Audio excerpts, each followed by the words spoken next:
mungkin kita bahas satu persatu topik ini.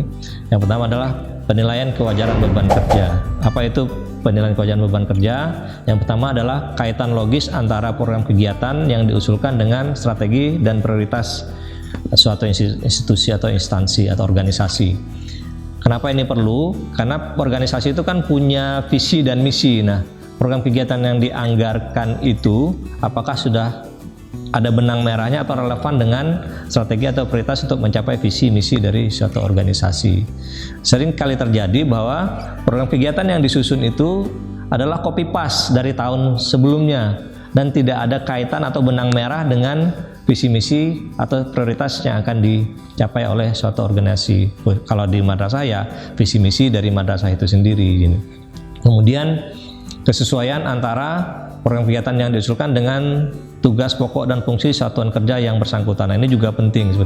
Di slide sebelumnya juga sudah beberapa kali disebutkan bahwa program kegiatan itu adalah harus program kegiatan yang menjadi tupoksi dari suatu organisasi. Nah, kalau madrasah, apa yang menjadi tupoksi dari madrasah itu sendiri? Nah, itulah yang dikerjakan. Walaupun program kegiatan itu bagus hasilnya, targetnya tercapai, tapi itu bukan tupoksinya madrasah, itu tidak menjadi capaian kinerja dari madrasah itu sendiri. Kemudian kapasitas satuan kerja untuk melaksanakan program kegiatan pada tingkat pencapaian yang diinginkan dan dalam jangka waktu 1 tahun anggaran. Nah, ini juga perlu diperhatikan.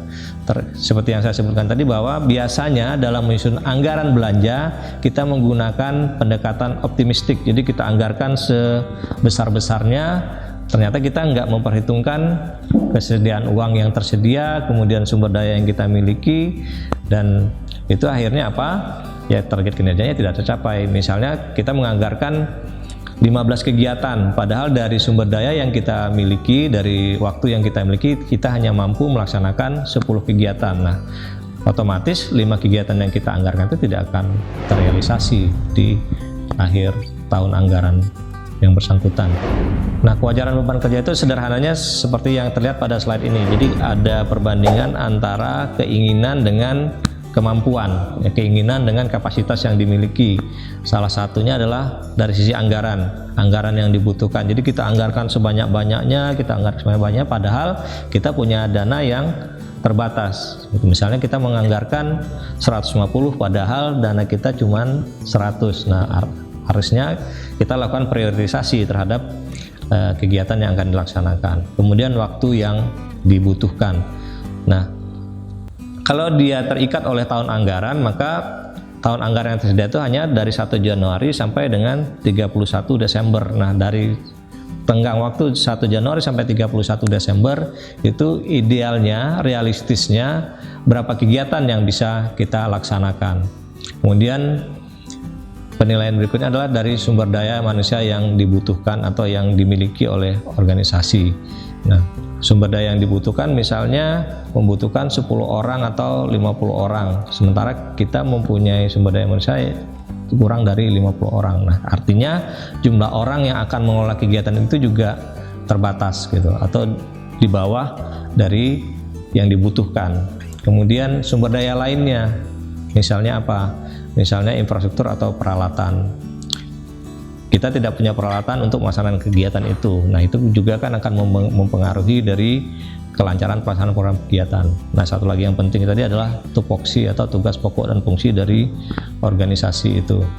Kalau dia bukan tupoksi kita, walaupun kita punya uang, kita punya waktu, kita punya sumber daya manusia dan sumber daya lainnya, itu nggak bisa kita laksanakan.